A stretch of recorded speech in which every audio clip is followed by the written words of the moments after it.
अस्सलाम वालेकुम dear students, class 10 chemistry का चैप्टर नंबर 3 हम पढ़ रहे थे ऑर्गेनिक कंपाउंड्स के बारे में। हमने sources of organic compounds discuss किया, तो हमने उसमें प्लांट्स का पढ़ा कि प्लांट्स भी सोर्सेज हैं, चाहे वो लिविंग हैं चाहे वो डेड हैं, वो सोर्स हैं, ऑर्गेनिक कंपाउंड का सोर्स हैं। तो ऑर्गेनिक जैसे हमने कहा कि जो डेड प्लांट्स हैं वो किस तरह से ऑर्गेनिक कंपाउंड का सोर्स हैं कि डेड प्लांट्स जो है ये हमें कोयला, कोल और पेट्रोलियम प्रोवाइड करते हैं। कोल और पेट्रोलियम जो डेड प्लांट्स हैं, बरिड हैं under the earth crust millions of years ago, जो बरिड हैं वो आहिस्ता आहिस्ता आहिस्ता आहिस्ता से जब उनमें डिस्टिलेशन हुई तो वो कन्वर्ट होना शुरू हो गए कोयले में और पेट्रोलियम में। अब कोयला क्या है, कोल क्या है? कोल बेसिकली ब्लैकिश कॉम्प्लेक्स मिक्सचर होता है कंपाउंड्स का, जिनमें कार्बन, हाइड्रोजन, ऑक्सीजन, नाइट्रोजन और सल्फर कुछ कंपाउंड्स में पाया जाता है। तो इन सारे कंपाउंड्स का जिनमें carbon, hydrogen, oxygen, nitrogen, sulphur पाया जाए, उन कंपाउंड्स का एक कॉम्प्लेक्स मिक्सचर बनता है, ब्लैक कलर का मिक्सचर होता है जिसको हम कहते हैं कोल, कोयला। कोयला बनता कैसे है? ये बिलीव किया जाता है कि मिलियन ऑफ इयर्स अगो जमीन के नीचे कुछ डेड प्लांट्स थे जो बरिड थे अंडर द अर्थ क्रस्ट। उन डेड प्लांट्स के ऊपर हमारे पास जो है in the absence of air, क्योंकि जमीन के नीचे है, हवा तो वहां पे होगी नहीं, in the absence of air जब उनके ऊपर प्रेशर ज्यादा लगा, जब उनके ऊपर टेम्परेचर ज्यादा उनको फेस करना पड़ा, तो वो जो प्लांट्स हैं, जो डेड प्लांट्स थे, वो आहिस्ता आहिस्ता से कोयले में कन्वर्ट होना शुरू हो गए। तो डेड प्लांट्स हैं, वुड हैं, वुड जो है वो आहिस्ता आहिस्ता फिर कन्वर्ट होना शुरू हो गया कोल में। तो ये जो कन्वर्जन ऑफ वुड है इसको हम कहते हैं कार्बनाइजेशन।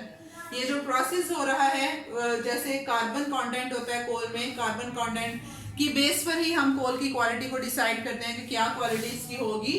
तो वुड में कार्बन है, जाहिर है, पाया जा रहा है, तो वुड आहिस्ता आहिस्ता से कन्वर्ट होना शुरू हो गई कोल में। ये जो कन्वर्जन है ऑफ वुड इनटू कोल, इसको हम कहते हैं कार्बोनाइजेशन। कार्बोनाइजेशन एक स्लो बायोकेमिकल प्रोसेस है, बायोकेमिकल प्रोसेस है, स्लो प्रोसेस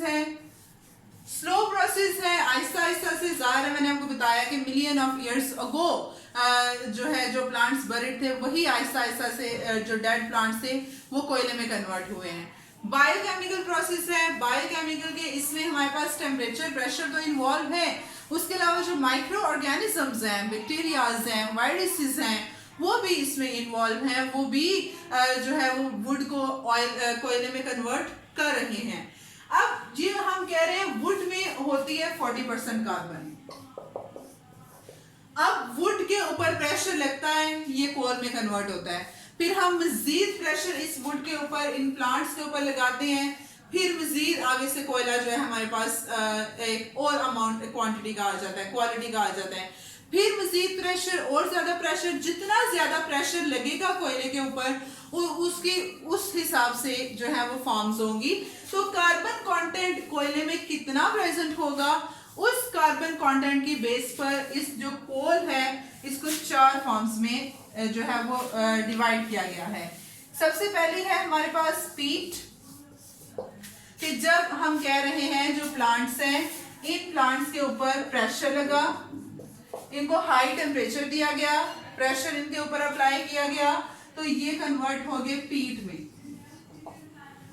पीट के अंदर हमारे पास होता है 60% कार्बन, कार्बन कंटेंट इसमें 60% होता है। लो क्वालिटी, सबसे इंफीरियर क्वालिटी कोल है जिसमें 60% कार्बन पाए जा रहे हैं, जिसको किलिन्स में यूज करते हैं, जो भट्टियां उनमें यूज करते हैं।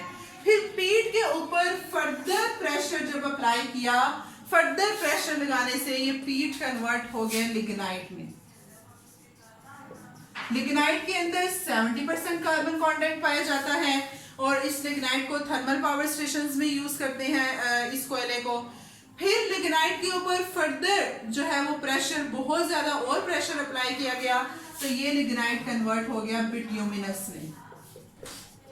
प्रेशर अप्लाई करने से एक्चुअली ये होता है कि वो जो कार्बन है उसकी कार्बनाइजेशन होती है, ज्यादा से ज्यादा लकड़ी जो है वो कोयले में कन्वर्ट होती जाती है और उसमें कार्बन और ज्यादा आता जाता है। तो वो प्रेशर अप्लाई करने से। बिट्यूमिनस जो है ये इसमें 80% कार्बन कंटेंट होता है। इसको जो घरों में हम कोयला यूज करते हैं डोमेस्टिक पर्पसेस के लिए, वो बिट्यूमिनस कोल होता है। फिर उसके बाद फर्दर प्रेशर अप्लाई करें तो हमारे पास कोल बनेगा एंथ्रासाइट। एंथ्रासाइट में 90% सबसे ज्यादा कार्बन कंटेंट एंथ्रासाइट में पाया जाता है।